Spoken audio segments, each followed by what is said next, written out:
Selamat petang, salam sejahtera. Terima kasih karena bersama dengan saya di Nazilin Unity Channel, dipetik daripada mykmu.net. Pandang ringan draft akta anti lompat parti akhirnya memakan diri sendiri Parti Bersatu dan Perikatan Nasional. Wakil Bersatu memandang ringan undang-undang anti lompat parti sewaktu merangka peraturan itu tahun lepas, kata Ketua Penerangannya Razali Idris. Pada ketika itu, dia orang fikir benda yang nampak ringan-ringan saja. Dia berkata undang-undang anti lompat parti merupakan yang pertama seumpamanya di negara ini. Menurutnya, Wakil Bersatu yang mengusahakan draft rang undang-undang itu tidak menyangka akan ada jalan keluar apabila menolak klausa yang memerlukan ahli parlimen mengosongkan kerusi mereka jika mereka menentang prinsip dan ketua whip parti. Wakil Bersatu ingatkan, tak ada yang lompat-lompat nih, tapi makin menjadi-jadi. Dia yang lompat pergi tanya, ini boleh pergi sokong, tak lompat, kata beliau. Pandai pergi celah tu. Jadi mungkin masa tu orang ramai tak fikir pasal itu, kata Razali. Semalam, bekas Menteri Kesihatan Khairy Jamaluddin mendakwa Bersatu paling lantang menolak klausa pada draft asal rang undang-undang anti lompat parti, menyebabkan parti itu kini berdepan kesukaran. Khairy berkata, alasan ahli parlimen Bersatu menolak klausa itu kerana untuk mengelakkan terlalu banyak kuasa yang diberikan kepada parti. Sebelum ini, 4 ahli parlimen Bersatu telah mengisytiharkan sokongan mereka kepada ahli parlimen iaitu Perdana Menteri Anwar Ibrahim, tetapi menegaskan mereka masih setia kepada parti pembangkang. Mereka ialah Iskandar Zulkarnain Kuala Kangsar, Suhaili Abdul Rahman dari Labuan, Muhammad Azizi Abu Naim Gua Musang, dan Zahri Kecik Jeli. Tindakan sedemikian tiada dalam peruntukan undang-undang anti lompat parti yang hanya menetapkan tindakan ahli parlimen atau adun yang keluar parti mereka untuk menyertai parti lain. Setiausaha Agung PKR Saifuddin Nasir Ismail turut menyuarakan sentimen sama dengan Khairy. Menteri Dalam Negeri itu berkata, Wakil Perikatan Nasional telah menghalang percubaan PH untuk memperkenalkan undang-undang yang ketat. Undang-undang ketat yang akan memaksa ahli parlimen mengosongkan kerusi mereka sekiranya mereka melanggar keputusan ketua whip parti. Sementara itu, Wan Junaidi Tuanku Jaafar, bekas Menteri Undang-Undang yang bertanggungjawab bagi rang undang-undang itu, dilaporkan berkata, rang undang-undang asalnya pada tahun 2021 menangani kelemahan yang baru-baru ini digunakan oleh 4 ahli parlimen Bersatu itu untuk menyokong Anwar Ibrahim. Wan Junaidi mendedahkan 4 Menteri Kabinet Pentadbiran Ismail Sabri Yaakob telah membantah klausa yang menyatakan sekiranya seseorang ahli parlimen menukar sokongan mereka di Dewan Rakyat kepada blok lawan, maka ia tertakluk di bawah undang-undang anti lompat parti. Jadi, apa boleh buatlah. Sudah lakukan, tiada gunanya lagi menyesal. Pandang ringan draft akta anti lompat parti akhirnya memakan diri Parti Bersatu. Sekian dulu untuk kali ini. Jangan lupa tinggalkan komen Anda, tekan butang subscribe. Malaysia kita punya, kita jaga sama-sama, cintai Malaysiaku. Bye-bye. Selamat petang, salam sejahtera. Terima kasih karena bersama dengan saya di Nazilin Unity Channel. Tentunya laporan kali ini daripada FMT membuatkan kita semua terkejut. Ini apabila Muhyiddin dikatakan tidak memainkan peranan di parlimen, itulah yang menjadi punca 4 wakil Bersatu menyokong Perdana Menteri. Ini disebut oleh veteran UMNO Shahrir Samad apabila beliau berkata Presiden Bersatu tersebut sepatutnya jadi ketua pembangkang untuk pimpinannya dirasai di parlimen. Menurut Shahrir Samad, tindakan tanpa segan silu Muhyiddin selaku Presiden Bersatu sepatutnya menjadi ketua pembangkang, namun Perikatan Nasional PN memandang remeh parlimen sebagai institusi terpenting dalam sistem politik negara. Katanya, kepimpinan politik bukan hanya di peringkat parti, malah ia perlu dirasai dan dilihat dalam parlimen.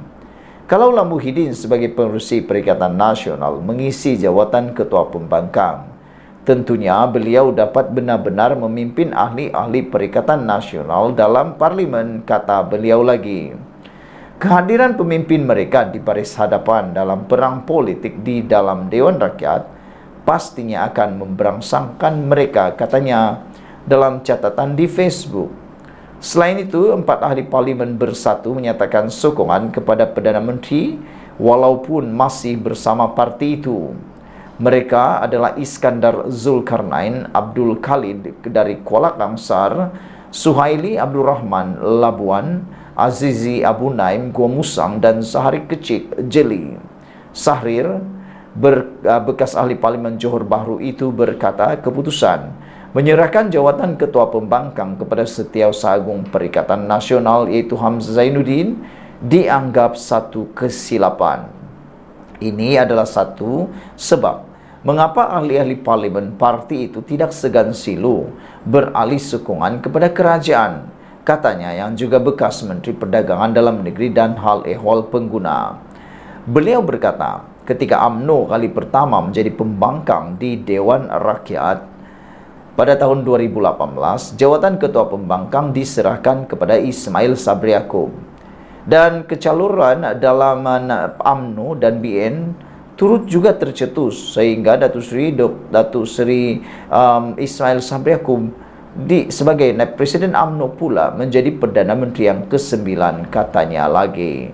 Dengan contoh tersebut, maka seakan-akan apa yang disebut Sahrir ini adalah benar, yaitu sepatutnya Muhyiddin memainkan peranan yang penting di parlimen. Dan kerana Muhyiddin tak main peranan di parlimen, ianya menjadi punca kepada 4 wakil bersatu menyokong Perdana Menteri. Apa pendapat anda semua tentang isu kali ini? Bagaimana di pendapat anda dan bagaimana pula atas kapasiti anda? Adakah anda berpendapat dengan benda yang sama? Sekian dulu untuk kali ini. Jangan lupa tinggalkan komen anda, tekan butang subscribe. Kita jumpa lagi. Bye-bye. Selamat petang, salam sejahtera. Terima kasih karena bersama dengan saya di Nazilin Unity Channel. Saudara-saudara sekalian, ini satu perkara pendedahan yang paling menarik sekali untuk kita semua. Lebih-lebih lagi anda yang meminati bidang politik.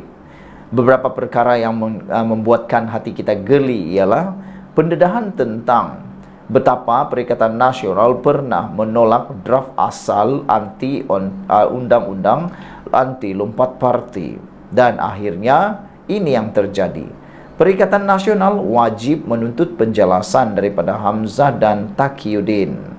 Selepas 4 ahli parlimen bersatu mengumumkan sokongan kepada kerajaan perpaduan pimpinan Anwar Ibrahim demi untuk mendapat peruntukan, pengerusi Perikatan Nasional Muhyiddin Yassin beberapa hari lalu pula meminta agar akta lompat parti perlu dikaji semula. Tiba-tiba pula mohon dikaji semula. Ini kerana, kata Perdana Menteri itu, bekas Perdana Menteri itu, masih wujud kelompangan di dalam akta berkenan. Inilah sikap yang paling mengejutkan netizen. Kata mereka, dah kena baru kata ada lompong. Tapi kalau tak kena, kata itu adalah undang-undang yang sempurna.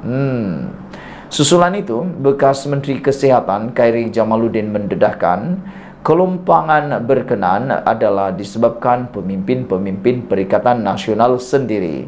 Sudah salah sendiri, salahkan orang pula. Sudah salah sendiri, salahkan pula undang-undang tersebut. Susulan itu, Khairi Jamaluddin mengatakan itu salah pemimpin-pemimpin Perikatan Nasional sendiri. Khairi Jamaluddin atau KJ berkata, Menteri dan Wakil Rakyat Bersatu lah yang menolak cadangan asal yang dibawa Menteri Undang-Undang ketika itu, yaitu Wan Junaidi Tuanku Jaafar, berhubung klausa Wakil Rakyat perlu mengusungkan kerusinya jika melanggar prinsip parti serta tidak mengikut pendirian parti di parlimen. KJ seterusnya menambah, pemimpin bersatu bertegas menentang klausa tersebut apabila ia pertama kali dibentangkan dalam mesyuarat Jemaah Menteri hingga ia dikeluarkan daripada rang undang-undang itu. Berikutan itu, Saifuddin Syahsuin Ismail dan Junaidi tampil mengesahkan apa yang disebut KJ itu. Selaku Setiausaha Agung PKR dan Ketua Setiausaha PH yang menganggotai jawatan kuasa teknikal bagi menggubal akta berkenan bersama dua lagi wakil PH, Gobind Singh Dio dan Hanifah Maidin pada tahun 2022, Saifuddin Syahsuin Ismail berkata, pendirian PH ialah wakil rakyat yang bertindak bertentangan dengan pendirian parti perlu mengusungkan parti atau kerusi mereka. PN pada masa itu diwakili Hamzah Zainuddin dan Taqiyuddin Hasan. PN tidak setuju dengan cadangan PH di atas katanya. Menurut beliau disebabkan bantahan PN itu, Wan Junaidi selaku pengerusi jawatan kuasa itu terpaksa mengusulkan hanya cadangan yang mendapat konsensus semua parti akan diterima. Wan Junaidi pula memberitahu ketika mengetuai pasukan khas bagi menggubal akta lompat parti, beliau sudah menyelesaikan sebarang kemungkinan kelompangan menerusi draft asal penggubalan RUU berkenan. Bagaimanapun katanya, draft asal yang disiapkan pada April 2022 itu ditolak Jemaah Menteri susulan terdapat 4 Menteri Kabinet tidak bersetuju dengan salah satu klausa disertakan. Apabila draft asal ditolak barisan Kabinet, saya terpaksa mengadakan semula libat urus dengan semua parti politik dan merombaknya, jelas beliau lagi. Wan Junaidi berkata, beliau kemudian telah memberi amaran mengenai kelompangan akta berkenan kepada Jemaah Menteri berikutan draft asal yang ditolak itu. Berdasarkan rentetan peristiwa di atas, kelompangan dalam akta lompat parti sehingga menikam diri Bersatu dan Perikatan Nasional apabila 4 ahli parlimennya bertindak menyokong kerajaan adalah disebabkan bantahan oleh Hamzah dan Taqiyuddin terhadap draft asal itu. Kiranya mereka sependirian dengan PH mahukan akta lompat parti yang benar-benar ketat, apa yang berlaku hari ini pasti tidak berlaku. Kenapa mereka ketika itu membantah dan tidak setuju akta lompat parti yang lebih kuat? Apa agenda mereka? Dalam hal ini, sebelum PN terus bercakap mengenai kelompangan dalam akta lompat parti, lebih baik mereka memanggil Hamzah Zainuddin dan Taqiyuddin Hasan terlebih dahulu untuk memberi penjelasan. Di peringkat ini, kalau ada yang mahu disalahkan lantaran sudah 4 ahli parlimen beralih arah menyokong kerajaan, mereka itu tidak lain ialah Hamzah Zainuddin dan Taqiyuddin Hasan. Sekian dulu untuk kali ini. Jangan lupa tinggalkan komen Anda, tekan butang subscribe. Kita jumpa lagi. Bye-bye.